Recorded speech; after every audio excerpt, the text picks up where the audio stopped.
I'm in. That's what my mate did. Better before we do that, pop down into the shop because it's gonna cut your head off. With I can't get a thing. So introduce yourself. Hi, I'm Nick, and I'm here to learn how to build vape tanks. He's here to learn how to vape properly. Yes. So he's brought 3 atomizers. Tell us what they are. Right, I've got the Manta, which I got after my old one. I can't remember what my old one was. This is actually a really cool one, to be fair. I do love using this one a lot. It's a flavour banger, mate. Yeah, it is. It's just the time now. I got the Dead Rabbit. Yep. I have issues with this one every now and then. That is in fact a drop in. Is that a drop Oh no, there? it is. It's a Dead Rabbit V2. Yeah, it's V2. Dead Rabbit V2. Yeah. Oh, very cool. Yeah, I have the issues with that.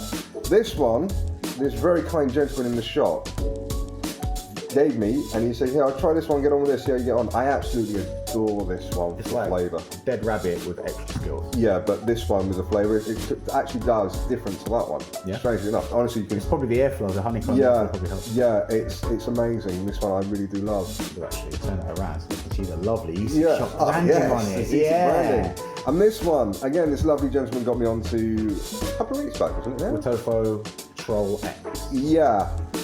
Again, it's a really cool one. You get a load of cloud out of this one. I'm really quite amazed by it. I thought the Manta was really good. This one beats the Manta hands down, but it doesn't beat the Drop Dead. You're not going to be a dripper with a tank. No. It's But just- I mean, if you want loads of cloud, obviously that one. This one I'd say is second a best. flavour banger. Yeah. Right, seriously. so I'm going to give you a masterclass on building. Which one did you want to go for first, mate? Let's try my nemesis, which is the Manta. It's everybody's bloody nemesis. I've put new seals on it as well. Okay, cool. See if it'll combat it, because you remember I had the leaking problem on it. Oh, have you got those? Yeah. I haven't got the custom fuse with me because I went onto a well-known, can I say, Chinese website, Yeah, go for it. and don't recommend it whatsoever because it was Cheap wire. yeah. And you can actually see the difference between the wire between that and the other one. That was the Tricore fuse captain. Yeah, that's really from cool. Fallout. And yeah, so this is what you want to go with, yeah? Yeah. All right. We'll see how we get on with this bad boy. 2.5 mil in diameter is what I'm going to go for. Yeah. It's 3 mil in this pokey little thing. I feel this is going to be too much. Yeah. That's probably where I'm going to speed the video up.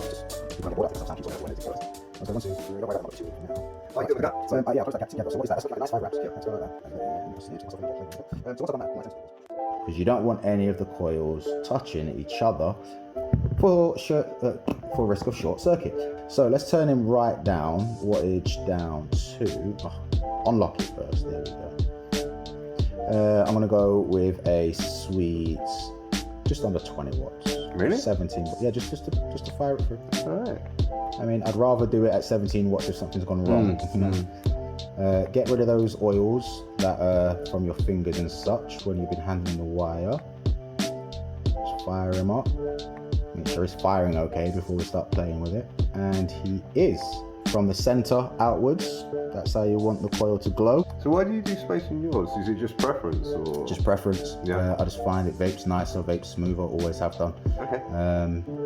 And to be honest with you, when you're using like exotic coils, it's easier to not get hot spots because where the metal's touching each other, imagine if this bit's heating up, this bit's heating up, where they're touching is going to get even hotter. Yeah, So it's not going to be an even distribution. Yeah. Heat. I like to have my coils higher to allow the airflow to get up and then hit the coil rather than the coil be right on the airflow. Just it's easier flow that way.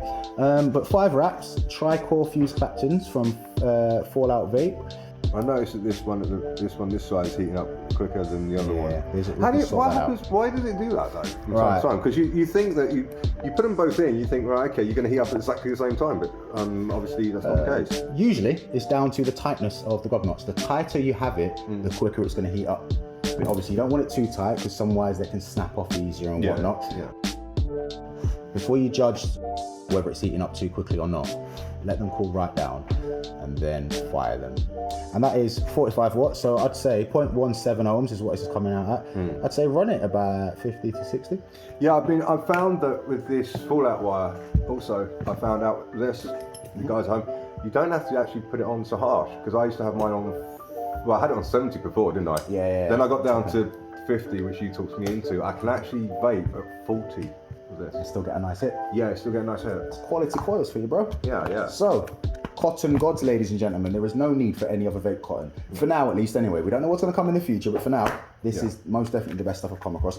Right, so, how much cotton to use? Yes. Maybe the hardest part of using rebuildables is knowing how much cotton to use. And it is a learning curve. There is no right or wrong answer. There is no way to teach anybody other than just to practice, and eventually you get a feel for it. But on camera, I'm just going to show you. This is a strip that comes out of the packet as it does. There's a few as well. Right? And I'd say strip off about a quarter, all the way down, nice and even. And that's going to be plenty. We're probably going to strip more of that off. So that was about a quarter, and I've stripped about that much of it off now. I've just remembered these are 2.5 mil in diameter. Yeah. So probably going to go for this amount. Yeah. Cut them in half. Pull them in half. Voila. Yeah, put that back because that's probably going to end up in my kit. Yeah,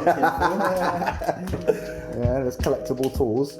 And what I've even got still out of this. I've still got majority of the. Oh, this was in the nuts, eh? Yeah. You are lucky.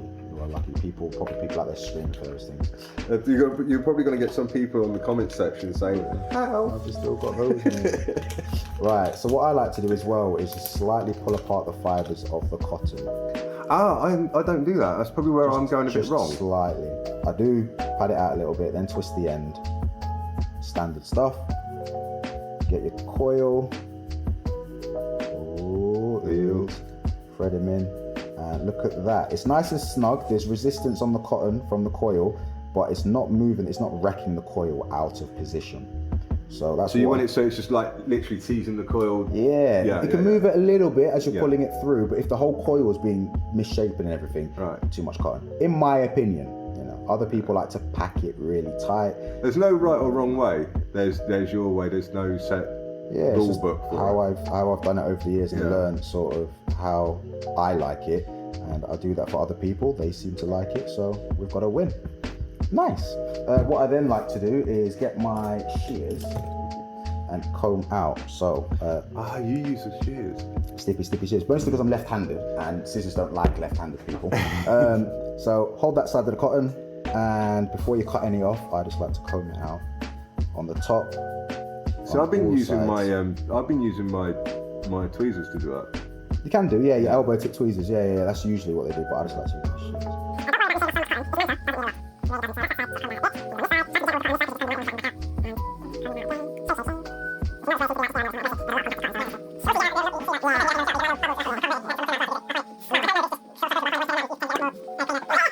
So that's what we're looking at right now, ladies and gents. I'm going to cut far more cotton off of this, but what I like to do is do one side first. So is this where you're going to do Liam's trick? What's Liam's trick? He cuts them at an angle. What, underneath? Yeah. I like to trim a little bit off the bottom side as well, like that. Because if you think about it, the cotton underneath has got less distance to travel than the cotton on the top. Yeah. So you might as well leave the cotton on the side shorter. And I probably still is a little bit too long, but what I am going to do is tuck it in place, and if it is still too long, pull it through a bit. Now, my tools keep ending up here. In the shop tools. Alan, stop using my tools and putting them back in the shop case. Alright? Pinch. I don't know if you could be able to see with my hand in the way on camera very well, but hopefully you can see as well, Nick. I'm trying to pinch the very end. Just place it in there. Because I do it a bit cack-handed. You just pack it in. I do it cack-handed. I do it wrong, basically. There's no wrong or right. I mean, if you're not smoking cigarettes and you're using one of these, mate, you're doing it right. Yeah, my lungs feel so much better for not smoking as well. I think they're actually screaming thank you nowadays. Before they were just screaming let me breathe. You're not going to be able to see this unless I zoom right in. I don't want the cotton to be packed right down on the bottom of the deck, and I'll show you as well. I want a little bit of clearance underneath the end of the cotton. If it is too long on this side, you can just pull the other side a little bit, talking millimeters if that at a time, but on the other side you can't do it because you've already tucked the first side. So this is where I may go a bit quiet as I go into vapor mode, and right, so let's see. Did you get it correct? Do you know what I've done before, which is really annoying? Done one side absolutely pitch perfect. Gone to do the other side, and I've cut it too short. Yeah, that is the pain. I mean, I got might to have be to the worst. take this side out just to trim it down a bit more. But I want to see. Nah, split. I've been vaping what, a year now? Yeah. Yeah, about a year. Most of I've done it for like 5 times. I may be lying, maybe 4. Building one. So here's the finished product. Looking nice, looking very clearly like a pro's been at that. Yes, definitely. What juice you got? Or do you need any juice? I brought, it's mixology one, it's butt or scotch. It's actually my favourite one. Butterscotch. Yeah, which you were amazed that I've done. Butterscotch version 2, by the way. Yeah, I've done like 200 mils Yeah, in a week. he's gone through it. Yes, I can thoroughly recommend that one. Wherever you see, the juice is going to get to the cotton when the tank is put together. So the juice isn't going to get to the cotton there. Yeah. It's going to get to the cotton. In the little gaps in it, yeah. So let's put a little bit there. Put a little bit there. Put a little bit there. And there.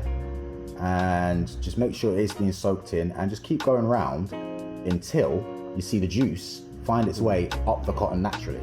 And then it's going to do it once you put the tank back together. Can you see how it's starting to edge? Oh yeah. The light. It's starting to edge up. Everyone's got their own way of doing it. I mean, to be honest, but when Liam, I really do miss Liam. I miss Liam. I'd say. Fair. Is there any way we could kidnap him and bring him back? He has to be one of the speediest builders I've ever seen. Oh yeah. I mean, when we first opened the shop down here and people were coming in and asking us to do builds, it wasn't fast at all. Neither of us was. Because we were nervous. We were like, oh, they're watching us. I don't want to make a mistake. After doing it so many times, just like, you know, the performance anxiety disappears. And you're like, all right, give it here. Serving 3 customers and doing a build and mixing e-liquid all at the same time. all in a day's work. You know what I mean? Doing cartwheels and juggling while threading the cotton through. So, I don't know if you're going to be able to see because the light in here is poor, but the juice is clearly making its way up that cotton, even if slowly. Yeah, you so can see it's it, getting yeah. like more saturated there. So once you know it's doing that, you don't have to do it the whole way. Once you know it is working, just saturate him up. I like to do the dry bits first, and then a little bit on the coil. And don't do what I've done in the past, let's heat the coil up and then put it on. Yeah, no. Avoid hitting that fire button, ladies and gents, if you can. Yeah, it wasn't my finest hour, especially when I decided to think, oh, that's fine, I'll have a go after 10 minutes. I did the proverbial 10-minute wait for it as well. Ah, okay. Yeah, and all I got was literally like a nice charcoal burnty, coffee type. Yeah, and I thought, Lovely. Yeah. So what I'm going to do, I'm going to knock it down to about 15 watts, or 10 watts even, just so I can fire it slowly and make sure that I'm not burning the right, so cotton. I don't leave, so like I say I have this at 40, I don't leave it at 40, I do it at... And we're back after a second technical difficulty. Like, I feel like this whole video, Yeah, it is. the Manta is just bad juju all around. But as my late father would say, it is gremlins. Yeah. It's gremlins, technical gremlins. Right, we did have a problem with this. It leaked, yeah, no mate about it. Yeah, this is going to be a battle that I am not willing to give up now. No. I haven't been beat by an RTA in well over a couple of years. I'm not about to start now with a Manta. No. So, But if you do see him down here crying in the corner, you know that... So, put the build in here, tried to load it up with juice. Before I even put the top cap on or the top on, it started leaking. Yeah. These are known to leak once you put the top on because of the pressure, the air pressure being forcing the juice down. Should I show him? No. We're going to wait until it's working right. Is it coming out? Yeah. Yeah, it's still coming out now. Yeah. Take him off, I'll keep hold of him. Thinking maybe, it might be a little bit of an ego problem because it's beating me, but I'm thinking it's not a me problem, it's a tank problem. Seals or something amiss somewhere, but I'm going to have a full-on inspection on it, see if I can't get it working, and then me and Nick will be back at some point in the nearest of futures to part 2 this and see if we can get to the bottom of what's going off with this Advken Manta RTA. Mind you, if it is the seals, I don't know who's going to get the blame. Me, because I did turn around and say before we started this that I put fresh seals on it. Well, Nick, thank you very much for coming down. Oh, no, man. Thanks a lot. And allowing me to teach you nothing, apparently, because it's still leaking. But we will. Oh, we'll be back. We'll be back. I mean, these things happen. It's joys of vaping. No worries. Yeah. Well, guys, thank you for watching. Peace. Laters.